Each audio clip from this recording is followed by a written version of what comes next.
Kiss, the latest information, all the lowdown from the boys over in Los Angeles, recorded especially for you.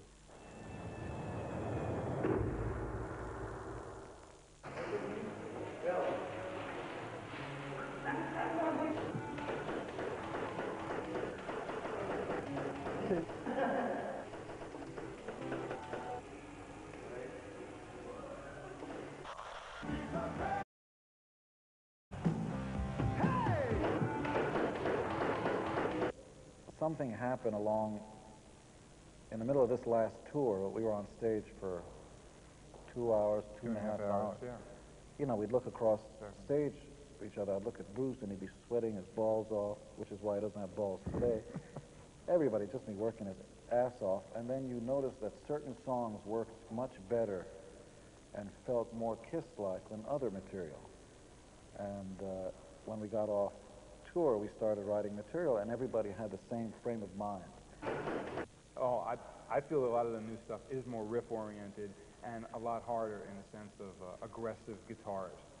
So I think material from this record, in all actuality, should be easier to make a real point with live, although you never know until we get into rehearsal and get into it. We did a lot of guitar stuff on the record. Hopefully, between Paul and I, we'll be able to cover it all. You know, but it sounds at least more classic in the sense of riff. We were just doing this song last night, mixing, spit, all riffs. We love it. The new album is the best thing that we've done. Hey, Bozo, get out of here. You already had your 5 minutes of fame. Go sit down. The new album's probably the closest thing we've done in spirit to the old album, to the real vintage things. It's not a copy of it. It's not anything that will remind you of any of the early stuff, except in the fact that it's vicious, it's balls out, no bullshit, no frills, rock and roll. Great choruses, guitars up the wazoo, and thunderous drumming. Other than that, it's just a normal album. Well, Eric's death is very hard to talk about because even though from the start, it seems, I mean, it's a nightmare, but it almost seems surreal. You know, it seems surreal in that when Eric first told me he was ill, I said, don't worry, it's probably nothing. And then he went and had some work done, and they said he had cancer. And again, I said, don't worry about it, you'll beat it.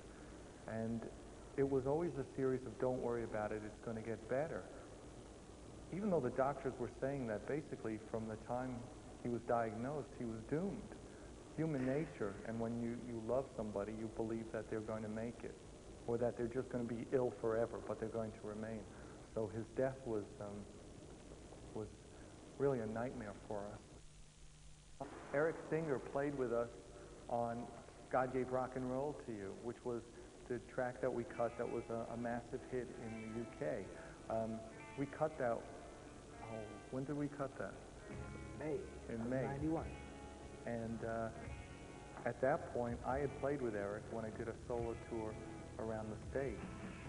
And we had a great time, and Eric was a phenomenal player, but also a great guy, and he knew everybody in the band. So we were really lucky. It was as though we were spared all that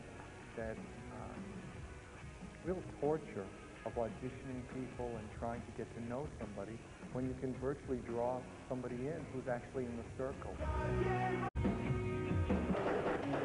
I am very happy, and I feel very fortunate, you know, that they asked me rather than somebody else, and I'm going to use it as an opportunity to, you know, hopefully prove myself to them and to all the KISS fans that I'm the right guy for the job.